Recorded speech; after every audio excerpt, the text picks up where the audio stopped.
Sa amin calling namin, serve the present to serve the future. Kayo ang magiging bunga ng kinabukasan. Kapag tayo po na mag-asawa ay tinuruan natin na magmahal sa Diyos at kapwa ang ating kabataan, ay sila yung magiging bunga ng paglago ng ating simbahan at ang pagpapadaloy ng pag-ibig sa ating kapwa. Sabi nga kanina, share ni Father, yung pag-ibig, ang pag-ibig, yan ang wala ang galing niya sa Diyos. Ang pag-ibig ay galing sa Diyos.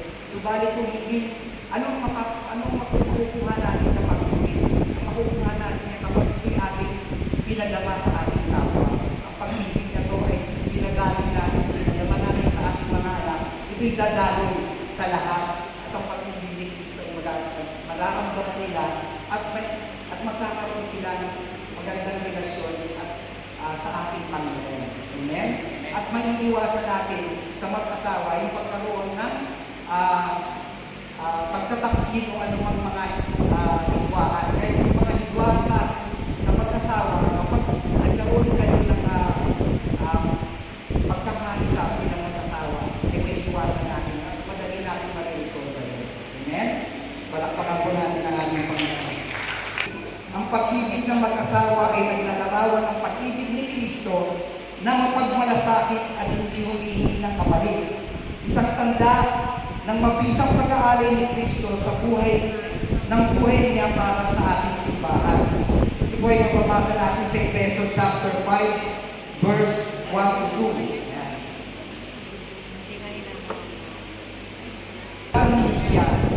Mamuhay kayong puspos ng pag-ibig tulad ni Kristo. Dahil sa pag-ibig sa atin, inihandog niya ang kanyang buhay bilang mahalimuyak na hain ng Diyos. Ayun. Ayun po. Amen. Siya po ang mga kasalanan. Kaya tayo bilang pagtanaw ng ating utang na loob sa ating Panginoon, kailangan natin pagsikapan na ang pag-ibig na ito ay mag-serve natin lalo sa mag-asawa. Amen?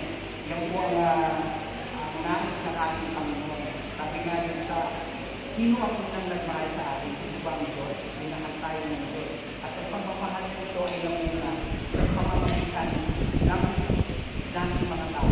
Sabi nga, ito'y naka-update din sa dalawang mahalagang utos ng Diyos sa Marcos 12 verses 28 to 34. Ng dalawang pinagbubulan ng pintig ng isang puso at pag-ibig. Pintig, dalawang pintig sa isang pag-ibig. Ano po ito?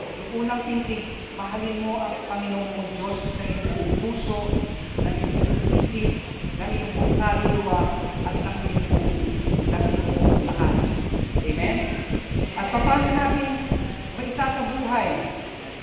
Sabi nga, ang ikalawang pintig ay ang pag-ibig sa kapwa. Mahalin mo ang iyong kapwa tulad ng pagmamahal mo sa iyong sarili. Sino mo ba ang muna natin kapwa? Ito ba ang ating sister wife, ang ating brother husband? Kaya, paano mo masasabi, sabi nga sa 1 Peter, paano mo masasabi na mahal mo ang iyong kapwa at ang Panginoon mong Diyos na hindi mo nakikita, hindi mo kaya mahalin ang iyong sister wife na nandiyan lagi sa inyo na nagkaagape mo sa inyong buhay na habang pinatag mo ng mga buhay. Ang iyong sister wife at yung mga anak. So, para may sa katuparan ng pag-ibig na ito, isa sa buhay mo natin. Yung pintig, yung dalawang pintig sa isang pag-ibig, sa isang puso. Pinagigad, ito ba? Ito dalawang pintig naman sa isang puso. Then ang puso ay ang simbolo ng pagmamahal o pag-ibig. Amen? Na iuukol natin sa bawat isa, sa ating mga anak at sa ating kapwa. Amen? Palakpakan po natin ang ating Panginoon. Ang hirap